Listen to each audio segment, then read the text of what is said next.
Assalamualaikum warahmatullahi wabarakatuh. Selamat menjalankan ibadah puasa ya. Semoga kita selalu dimudahkan, dilancarkan, diberikan kesehatan, tidak kekurangan satu apapun, dan dimudahkan rezekinya. Amin. Kali ini Dongeng Tengah Malam akan membawakan cerita dari kiriman Mbak Nurul ya. Mbak Nurul ini ingin bercerita tentang pengalamannya pertama kali saat dinas malam sebagai mahasiswa perawat di ruang ICU. Dan ternyata cerita ini sudah diposting sama Mbak Nurul ya di blognya pribadinya Mbak Nurul. Bisa dilihat ya nanti di https catatanhariannuha.blogspot.com. Nah, dengan judul Dinas Malam Pertama di Rumah Sakit. Nanti bisa mengunjungi blognya Mbak Nurul ini ya. Langsung saja ke ceritanya ya. Mbak Nurul ini adalah seorang mahasiswa keperawatan di salah satu sekolah tinggi kesehatan di Jawa Tengah. Seperti pada umumnya mahasiswa keperawatan ya. Jadi semua diwajibkan untuk mengikuti praktek cleaning di sebuah rumah sakit. Dan saat itu memang Mbak Nurul adalah mahasiswa tingkat akhir yang harus menjalani stage keperawatan kritis. Mbak Nurul waktu itu praktikum di salah satu rumah sakit umum daerah di Jawa Tengah. Karena saat itu masa stage kritis ya, makanya mereka ditempatkan di ruang perawatan insentif atau ICU, Intensive Care Unit. Jadi para mahasiswa pada siang hari menjalani masa orientasi di rumah sakit tersebut sampai kira-kira jam 12 siang ya. Dan selanjutnya Mbak Nur dan teman-temannya dibagi menjadi beberapa tim. Masing-masing tim nanti akan berjaga bersama dokter dan perawat serta tim medis lain yang bertugas dengan sistem shift ya, yaitu shift pagi, shift sore, dan shift malam. Kebetulan Mbak Nurul dan timnya ini mendapat giliran jaga atau shift malam. Jadi setelah siang hari aktivitas yang cukup padat ya, dan malamnya Mbak Nurul dan timnya ini harus berjaga sampai pagi. Bisa dibayangkan ya. Jadi sehari full padat kegiatan, mulai dari kegiatan di institutnya ya, sampai harus berjaga di rumah sakit shift malam atau malam hari sampai pagi tentunya. Tapi sebenarnya itu adalah bukan pengalaman pertama untuk berjaga malam atau shift malam ya. Karena sebagai mahasiswa tingkat akhir, mereka sudah mengalami praktek klinik selama 6 kali dengan durasi masing-masing ya. Praktek klinik itu 6 pekan.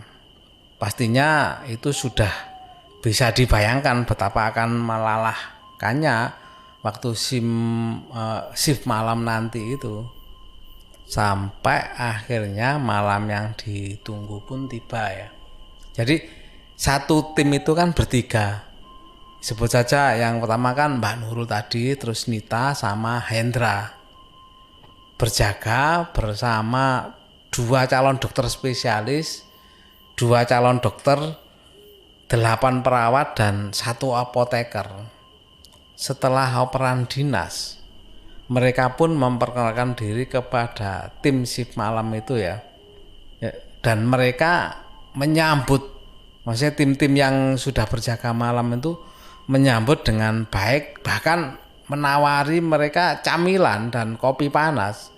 Saat itu ketua tim, sebut saja Pak Tri ya, beliau itu memberi arahan kepada timnya Mbak Nurul untuk menunggu hingga pukul 1 dini hari atau 1 pagi ya.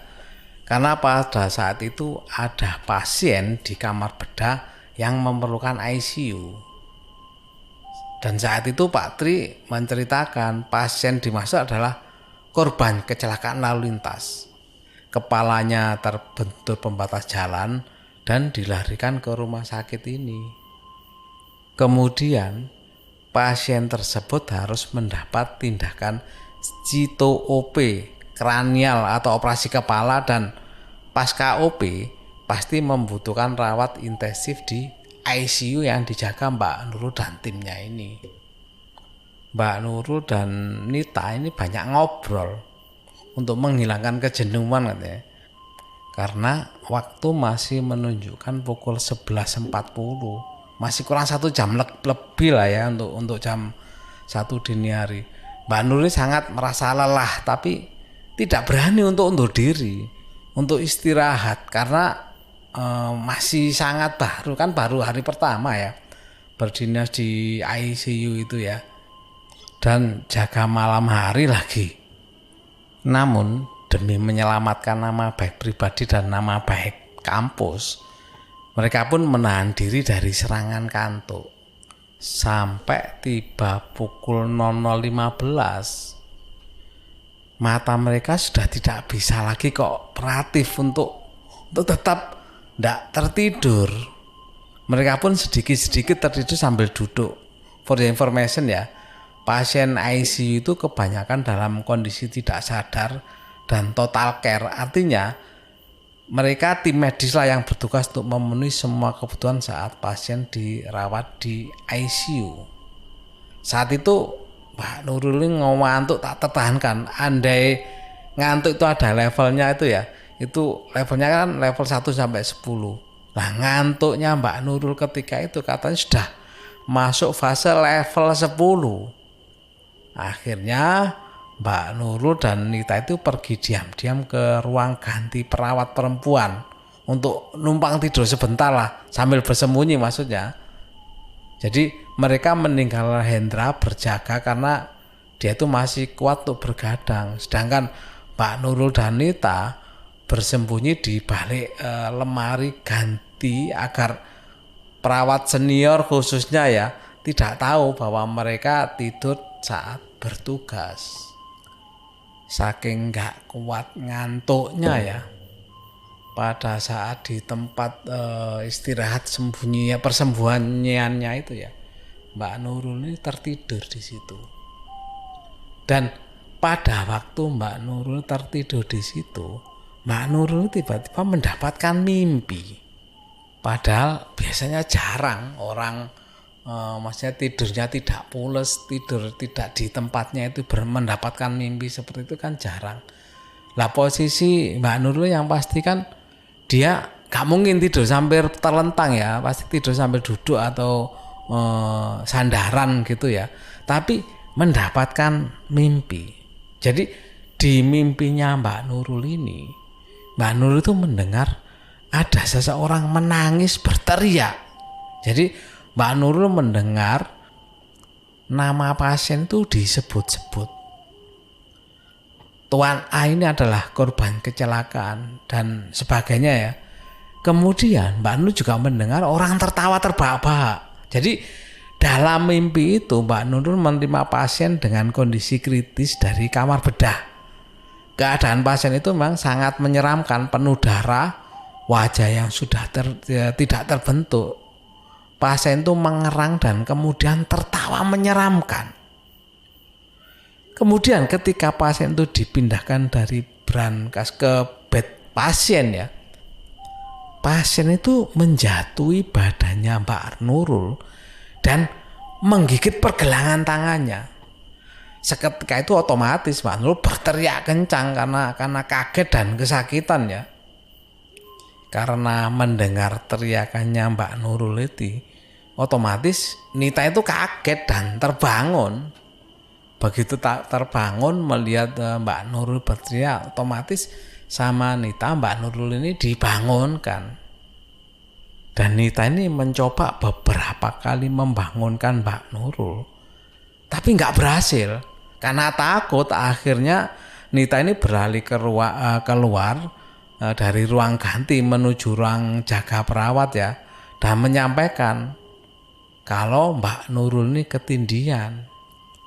Karena mendengar laporan Nita ini, akhirnya semua perawat senior perempuan ya menghampiri Mbak Nurul dan mencoba membangunkannya. Alhamdulillah akhirnya Mbak Nurul terbangun setelah dibacakan ayat-ayat kursi ya oleh salah satu senior. Akhirnya Mbak Nurul bangun dengan keadaan yang sangat kaget dan hampir menangis dan shock karena Mbak Nurul ketahuan tidur di jam jaga. Karena akhirnya ketahuan dan ada beberapa pertanyaan dari senior kenapa sampai ketindihan seperti itu.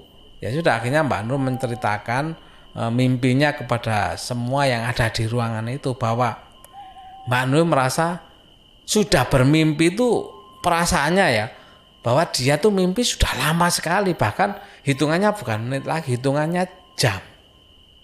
Tapi setelah Mbak Nur menengok jam di dinding, ternyata waktu masih menunjukkan pukul 00.25. Jadi berarti Mbak Nurul tadi bermimpi atau tertidurnya tadi hanya waktu kira-kira 10 menit saja. Setelah menceritakan mimpinya dan dirasa Mbak Nurul sudah sadar ya, sehat kembali, akhirnya para perawat senior pun meninggalkannya. Tapi sebelum meninggalnya sempat menyampaikan bahwa tidak seharusnya bahwa Mbak Nurul mangkir dari tanggung jawab dan diam-diam pergi istirahat saat anggota tim yang lain sibuk bertugas. Betapa malunya Mbak Nurul saat itu ya. Bahkan dalam hati Mbak Nurul menyebut tidak akan terulang lagi kejadian seperti ini. Merasa malunya itu yang nggak bisa ditahan sama Mbak Nurul. Dan setelah kepergian dari perawat senior tadi, Mbak Nurul sempat menengok ke ruang ganti perawat tadi yang sempat dipakai istirahat tadi ya. Dan di situ Mbak Nurul melihat bahwa ada Mbak K yang duduk di atas lemari. Wow, pantas katanya Mbak Nurul.